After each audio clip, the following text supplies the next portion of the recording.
j'allais chez un copain qui avait une furonculose. Enfin, il avait des furoncles partout. Et comme j'en avais déjà eu, je lui ai pris du pu. Je lui ai pressé donc quelques-uns de ses furoncles et je m'en suis appliqué donc sur les hanches, de manière à ce que la semaine suivante, comme j'allais aux 3 jours, d'en avoir et que ça soit bien, que les furoncles aient eu le temps de bien mûrir, donc qu'ils aient pu, que le pu et se soit écoulé. Donc j'avais mis un slip blanc exprès pour qu'à travers on puisse voir les écoulements, puisque vu que c'est marron, vert, enfin, c'est vraiment du vieux pu dégueulasse. Et donc je me suis retrouvé devant le médecin avec donc tous ces furoncles et il me dit pas grand-chose. Moi, je lui demande comment on peut soigner, parce que ça me fait mal, quoi. C'est embarrassant, quoi. Je sais pas quoi faire. Moi, j'ai que de l'alcool à 90 pour soigner ça. Puis ça fait mal, tout ça. Et donc, il me conseille eh ben, d'aller voir le psychiatre pour me soigner. Alors, je vais voir le psychiatre. Mais chez le psychiatre, il faut être habillé. Donc, ce que j'ai fait, c'est que j'ai remonté bien mon slip. Et j'avais donc une bande marron qui dépassait de mon pantalon. Et j'avais ouvert ma braguette en me disant comme ça, toutes les mauvaises odeurs partiront, parce que ça sentait pas bon, quoi. Il faut dire que ce que j'avais fait aussi, c'est que 2, 3 fois, j'avais pissé dans mon slip aussi pour la veille. Ça, j'avais fait ça uniquement la veille pour que ça soit vraiment total, quoi. Et effectivement, donc je suis resté debout. Je me suis pas assis pour qu'il puisse bien le voir au moment où je lui parlais de mes furoncles, tout ça, enfin de mes boutons. Moi, je savais pas que c'était des furoncles. Et, euh, et effectivement, je crois qu'il a été suffisamment dégoûté pour me conseiller de me soigner chez moi. Donc je me suis fait réformer. Et je me suis soigné chez moi pendant 6 mois, mais chez moi.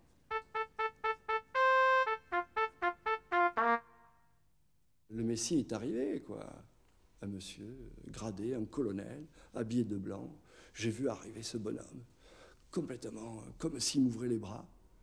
Jésus, quoi, en me disant, Monsieur Formica, venez dans mon bureau. J'ai suivi ce monsieur.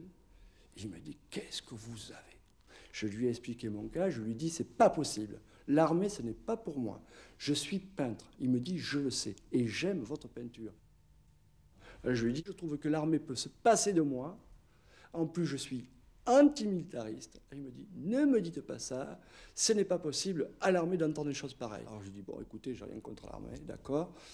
Et puis finalement, il m'a dit, dans 15 jours, vous aurez votre passeport pour la vie, en fait, puisque c'était un véritable passeport. Cette carte qui annulait mon livret militaire, en fait, c'était qu'il m'offrait d'une manière fantastique. Et alors, en contrepartie, je lui ai dit, eh bien, écoutez, monsieur, vous êtes absolument adorable, eh bien, moi, je vous offre un tableau. Et j'ai quand même un peu honte à le dire là, parce que ce tableau, je ne lui ai jamais envoyé. Alors, il est clair qu'en 61, on ne savait pas quand la guerre d'Algérie allait finir. On était un certain nombre à pas du tout avoir envie d'y aller. D'autant plus que moi, j'étais au front universitaire antifasciste et complètement opposé à la guerre d'Algérie. Donc, c'était clair, il ne fallait pas y aller, il fallait se faire réformer. Et en même temps, on savait que c'était très difficile, très dangereux aussi, parce que si on se faisait gauler, c'était terrible, c'était les bataillons disciplinaires, etc. Pour le conseil de révision, je m'étais préparé 3 jours à l'avance, en me détruisant complètement, enfin le moins gravement possible, le plus évidemment possible, en buvant comme un trou, en bouffant pas, en prenant des médicaments, des trucs, etc. Je suis arrivé devant la caserne, j'en ai fait le tour en courant, ce qui m'a mis dans un état pas possible, et surtout j'avais préparé un équipement absolument formidable. C'est-à-dire que j'avais des lunettes que j'avais achetées au puce avec des très gros foyers comme ça qui me grossissaient les yeux et qui faisaient bizarre. Je m'étais complètement coiffé les cheveux en arrière avec une espèce de raie au milieu, comme ça, très bizarre. J'avais la tête figée et tout. Alors, dès que je suis rentré dans la salle où il y avait les majors, les officiers qui étaient là, j'ai vu dans leur regard que je leur faisais un drôle d'effet. Et ils m'ont dit, ils commençaient à regarder mon dossier, ils m'ont dit, dis donc, ça n'a pas l'air d'aller fort aujourd'hui pour vous, qu'est-ce que vous avez? Et moi j'ai dit, mais pas du tout, moi ça va. Oh, même ça va très bien. Là j'étais effectivement à la campagne hein, comme ça, pendant 2 mois pour me reposer. Mais là, voyez-vous, moi, non, non, non, monsieur, je vous assure, je vais très très bien là, je veux dire, je me sens bien. Alors, quand même, ils étaient très étranges. Ils ont commencé à prendre ma tension. J'avais 24-17. Ça les a complètement... Ils m'ont demandé de m'asseoir. J'ai senti que les types, ils se disaient, s'ils nous claquent dans les mains, on va être obligé de verser une pension à sa famille. C'est pas possible, il vaut mieux s'en débarrasser le plus vite possible. Ils m'ont pris le stéthoscope, machin. Ils n'ont pas fait grand-chose. Je sentais que je les avais eus sur ce truc-là, que le dossier, plus l'attitude, plus le côté, non monsieur, je vais bien, plutôt que de dire ouais, je suis pas très bien, justement. Non, le côté, j'aurais bien aimé y aller, hein, au fait, à l'armée. Bon. Et puis non, bah, alors on m'a dit non, on est désolé. Ils m'ont dit on est désolé, là, vous êtes très formé. Je passe devant ce gars qui était terne, derrière son bureau, les lunettes, il notait. À peine il jetait un œil sur les personnes, je raconte mon laïus. Pas très peu de conviction mon truc. J'ai l'impression qu'il avait entendu 20 personnes ou 30 personnes lui dire la même chose et qu'il allait m'embarquer dans le peloton. Sauf lorsque j'aborde le sujet en question de l'éjaculation précoce. Alors je lui dis, bon, et pourquoi vous êtes comme ça, me dit-il. Et je fais, à chaque fois que j'ai essayé et tout, j'arrive pas, je me répands sur moi-même et je suis puceau, j'ai réussi à baiser une femme, vous comprenez, au bord des larmes.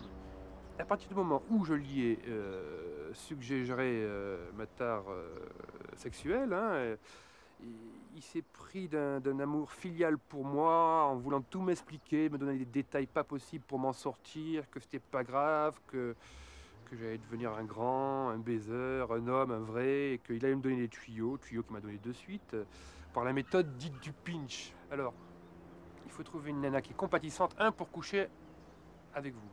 Ça, vous connaissez un petit peu pour avoir cherché déjà, je suppose. Et 2, il faut lui expliquer un côté un petit peu sadomaso, il faut trouver une spéciale, que lorsque vous allez éjaculer, il faut que vite elle se précipite sur le bout de votre gland et qu'elle le pince violemment.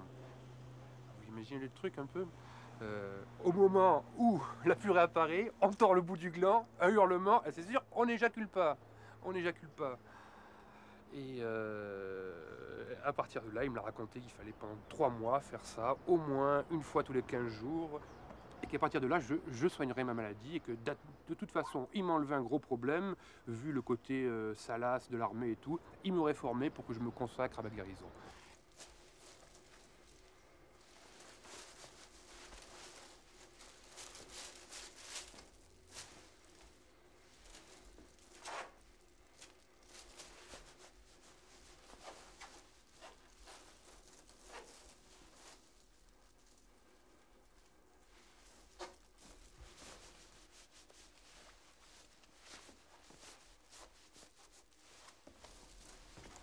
Voilà, alors moi j'avais pas de dossier, donc il fallait absolument que je me construise un personnage complètement débile, minable, enfin assez puissant quoi. Et la première chose que j'ai faite, c'est de prendre un tic qui appartient à Vincent Lindon, le comédien, et qui consiste en fait à se gratter la cuisse à ce niveau-là avec le pouce. Et moi j'en ai rajouté un autre de tic qui consiste en fait juste après celui-là à s'ouvrir un peu comme ça les fesses dans cette position. Et ça, le faire au moins toutes les 10 secondes, quoi, au minimum. Et donc, quand je suis rentré dans le bureau du psychologue, en fait, la pièce qui est le clou de mon personnage aussi, c'est ce sac en plastique avec un Tupperware et de la bouffe dedans, puisqu'on m'avait déconseillé absolument de manger à la cantine. Pour marquer un peu l'isolement là-bas. Et quand je suis rentré dans son bureau, en fait, je me suis assis après qu'il me l'ait demandé, et j'ai posé mon sac plastique, et j'ai mis à peu près une trentaine de secondes à le poser, à faire bien que le Tupperware soit bien droit, que ça dégouline pas, qu'il m'échappe pas, qu'il s'en aille pas, etc. Et ça l'a énormément halluciné parce que il comprenait pas du tout ce que je foutais en dessous de la table, donc il s'est carrément penché pour voir ce que je faisais. Et puis moi j'ai fait vraiment absolument comme s'il n'était pas là. Et en fait, au bout du compte et au bout de plein de tests hallucinants, il m'a finalement envoyé chez le colonel. Et puis là, le colonel m'a dit, bah écoutez, vous pouvez pas faire l'armée parce que c'est pas vraiment pour vous, on est désolé, on s'excuse, c'est pas très grave, vous pouvez faire plein d'autres choses dans la vie, mais l'armée, c'est pas pour vous, c'est pas grave. Et donc, je suis P4. Donc, je suis arrivé aux 3 jours avec une seule idée en tête, faire toutes les conneries possibles pour ne être déclaré inapte. Genre de conneries, par exemple, Ne pas parler, on me pose des questions, même pas tourner la tête, on me dit venez là, genre ça s'adresse pas à moi, je ne réponds pas ni rien. Des fous rires incontrôlables quand c'est absolument pas de propos. Plus tous leurs tests à la noix, du style tu entends bien, tu vois bien, tu marches bien. Non, j'ai les pieds plats, j'entends rien et je suis aveugle, quoi. Donc toutes les conneries, je les ai tentées. Ça a très bien marché puisque j'ai été déclaré apte avec un dossier défavorable. Bilan des courses, quand j'ai été appelé quelques mois plus tard, ils m'ont fait partir dans le à l'appel du 1er décembre. Je suis arrivé, la neige partout, moi qui suis du sud, c'est pas pour moi, quoi. Ça c'est net.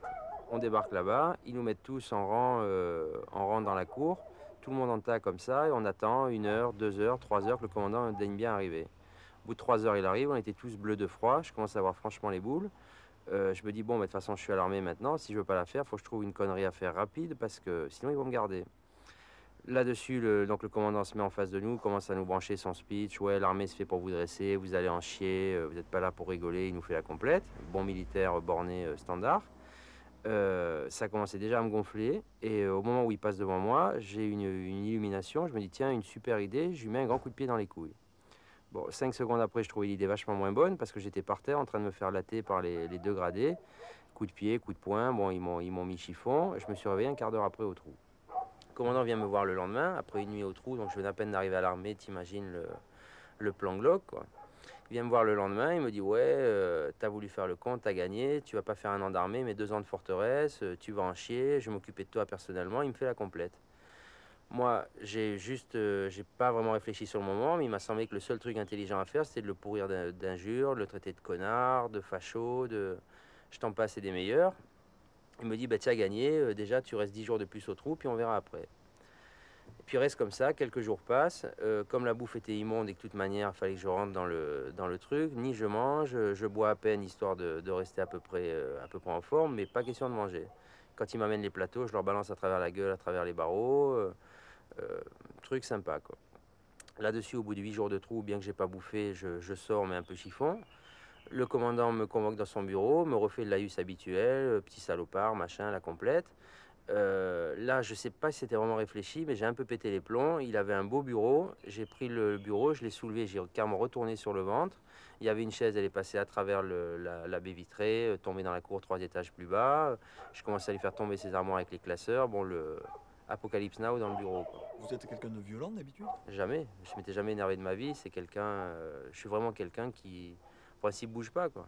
Quand je suis de mauvais poil, ça se sait, mais ça reste calme, quoi. Je lève le ton à la limite, mais ni casser une assiette, ni rien, quoi. Mais là, je crois que les 8 jours sans bouffer, plus ce connard en face de moi, ça commence à faire beaucoup. Donc le bureau, je veux dire, il y a eu du boulot pour le remettre en état, quoi.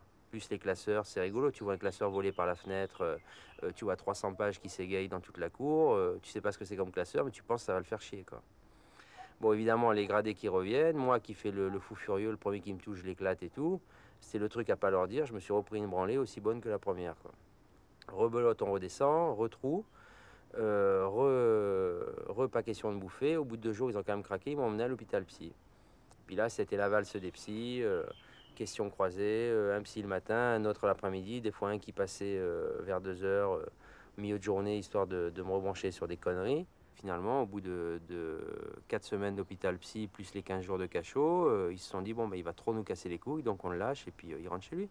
C'est un truc, ça sera à refaire, je le referai, parce que savoir que tu as pu baiser des gros militaires bornés comme ça, alors que tu es un gamin de 18 ans, c'est quand même bien jouissif, quoi.